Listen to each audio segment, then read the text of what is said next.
Harold and the Purple Crayon.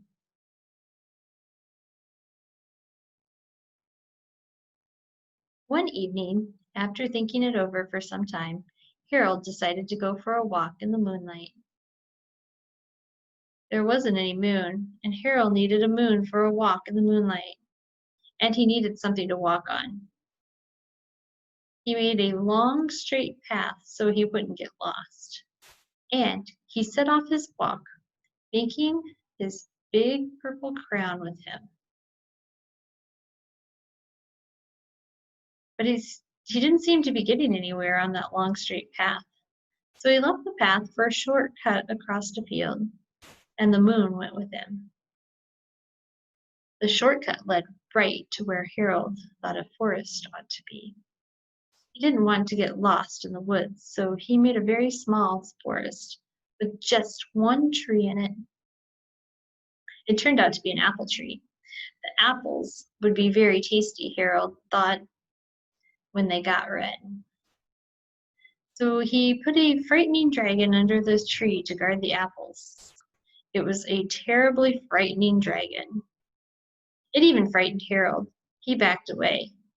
His hand, holding the purple crayon, shook. Suddenly he realized what was happening, but by then Harold was over his head in the ocean. He came up thinking fast, and in no time he was climbing aboard a trim little boat. He quickly set sail, and the moon sailed along with him. After he had sailed long enough, Harold made land without much trouble. He stepped ashore on the beach, wondering where he was. The sandy beach reminded Harold of picnics, and he thought of picnics made him hungry. So he laid out his nice, simple picnic blanket. There was nothing but pie, but there were 9 kinds of pie that Harold liked the best. When Harold finished his picnic, there was quite a lot left. He hated to see so much delicious pie go to waste. So Harold left a very hungry moose and a deserving porcupine to finish it up. And off he went, looking for a hill to climb to see where he was.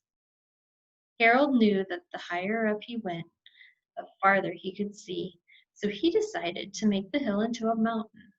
If he went high enough, he thought, he could see the window of his bedroom. He was tired and he felt he ought to be getting to bed. He hoped he could see his bedroom window from the top of the mountain.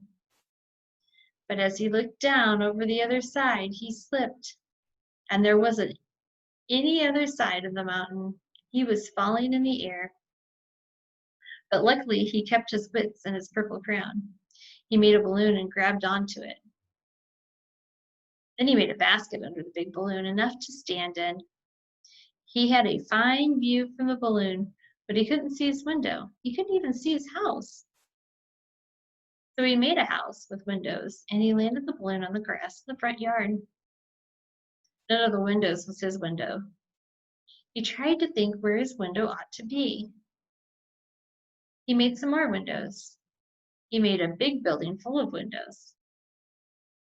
He made lots of buildings full of windows. He made a whole city full of windows.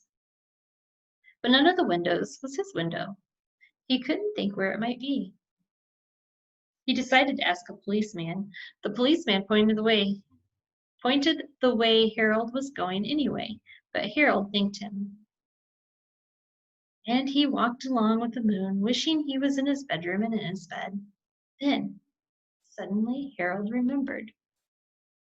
He remembered where his bedroom window was, when there was a moon. It was always right around the moon. Then Harold made his bed. Then he got in, and he drew the covers. The purple crayon dropped on the floor, and Harold dropped off to sleep. The end.